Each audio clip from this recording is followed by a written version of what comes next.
So to me, the biggest question, actually, well, there's two. There's two biggest questions coming out of the Oilers season ending last night with the Colorado Avalanche. And the first one is goaltending. What are they going to do? I mean, they're going to get Mike Smith back, who's got one more year under contract. But look, at 76 years old, it's not going to work out very well. So they're going to need some insurance there, whether it's Fleury or whoever else they want to go out and get. They're going to need somebody there because Koskinen is probably gone. But to me, the other biggest question is one of the guys who came in and lit it up from the second he put on the number 91 with the Oilers, Evander Kane. He's a goal-scoring machine, and say what you want about him off the ice.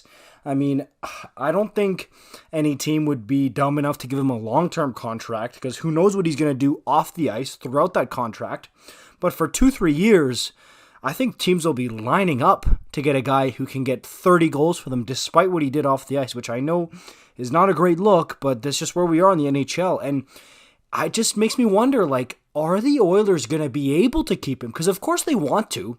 Okay, they would sign him tomorrow if they could get him even at $4 or $5 million bucks. Well, maybe not 5, but at 4 or 3, or oh my gosh, if they could get him what they got right now. But that's not going to happen. He's a free agent right now, and I think teams are going to throw some pretty big money at him. Again, not long term. I don't see anybody throwing 7 times 7 at him. Okay, nobody's going to throw $7 million a year for 7 years here, but $7 million for 2 years, $7 million for 1 year, $7 million for 3 years.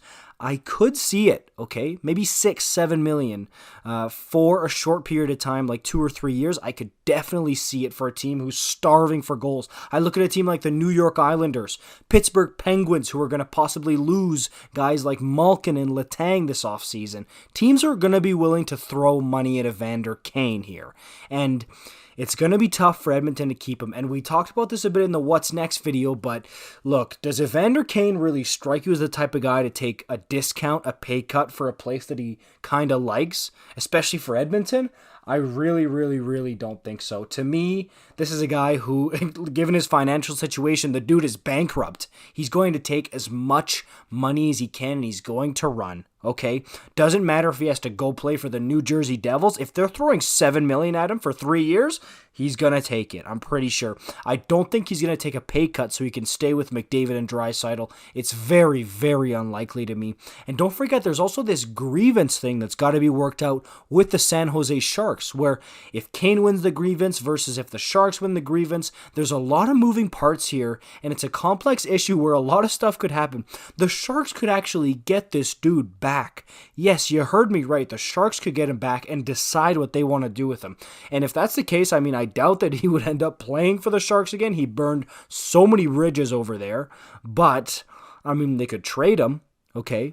Or, again, he's probably going to be a free agent, but if the Sharks manage to get him back on that previous contract, who knows what's going to happen with Evander Kane, honestly. So many different options here, and that's why this is going to be one of the most fascinating and interesting situations of this offseason, because the Oilers, they could use him so much. They would need him almost for next season. He provided such good secondary and primary scoring for the Edmonton Oilers. He was physical, sometimes dirty like we saw with the hit against Kadri, but he provided so much value to that Oilers team on the ice.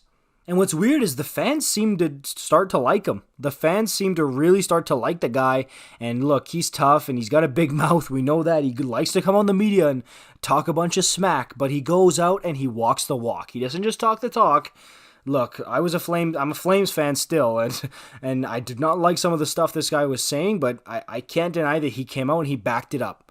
Okay, he didn't just talk, he came out and he performed, which shut me up real quick. I'll tell you that much. So whatever team gets him, this is going to be a very, very interesting and fluid situation that I'm going to be watching like a hawk. And I want to know in the comments down below, this is very important here, what teams...